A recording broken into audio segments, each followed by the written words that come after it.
Do any of these words disgust, exhaust, or scare you? Argument, debate, confrontation, pitching, negotiate, discuss. Have you been warned not to discuss sensitive topics?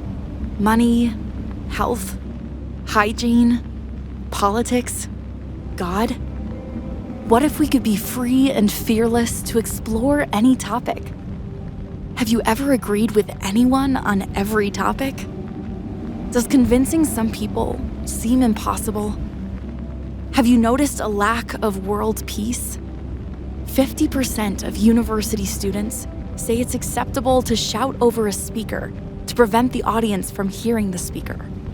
20% of university students say it's acceptable to use violence to silence a speaker.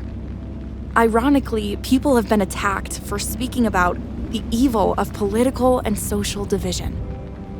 Haven't you wished people would just get along? What if I told you disagreement can exist at the same time as peace? Before we begin an argument, let's consider what the purpose of arguing is. But first, what it is not.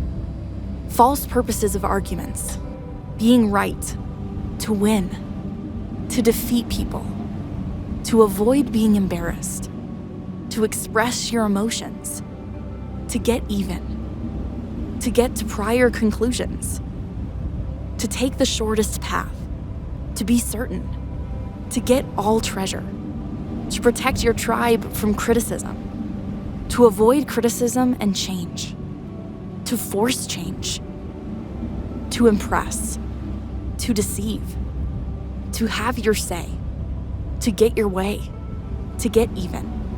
Those were examples of what failure looks like. True purposes of arguments: building relationships, learning about their view, testing your view, practice communicating, idea exploration, discover truth, discover tools, prevent a tragedy, sharing ideas, staying together to move another day, staying strong enough to keep moving forward. Those were examples of what success looks like. Words like argument have been contaminated by so many failures by attempting false purposes. So I'd like to introduce a new term: peace hike. This activity can be explained in 3 parts: partnering, backtracking, and stepping. First, partnering. Imagine how trails connect ideas to each other, and you're an explorer, hiking those trails in heavy fog. On your hike, you discover dangers and treasures, but to fully explore the fog alone would take many lifetimes. When you hear other hikers out there, you call out and agree to meet up, to compare maps and explore together. Next, backtracking.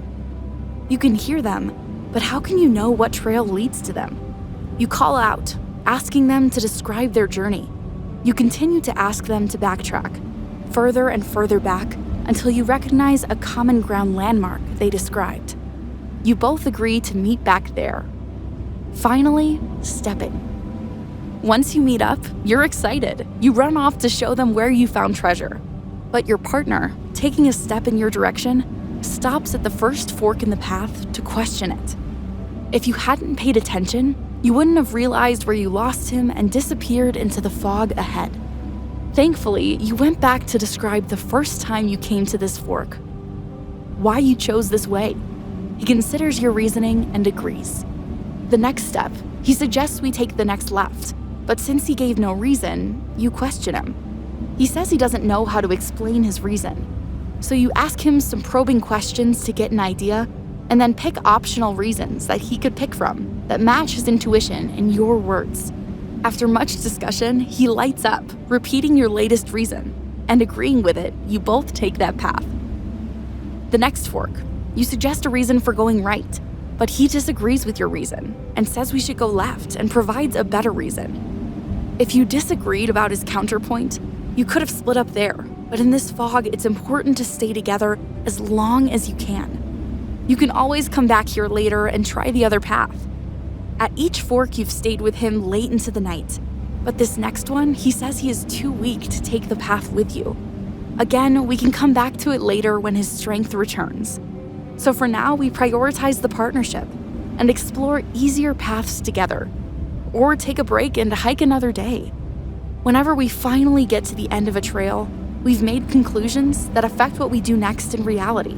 And since we arrived together, we can do together. And that's where paradise starts.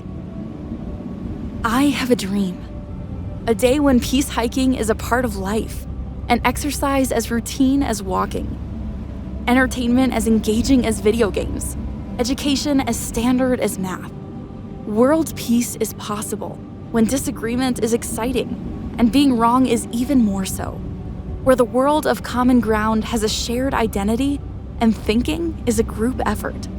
When fundamental purposes and hopes are shared. A world full of disagreement without division, where discussion is a taught skill and criticism is invited, where reason is a fear-free team effort. Peace hiking can make the world a better place. I've shared the vision, but now we need effective, practical strategies to build such a world together.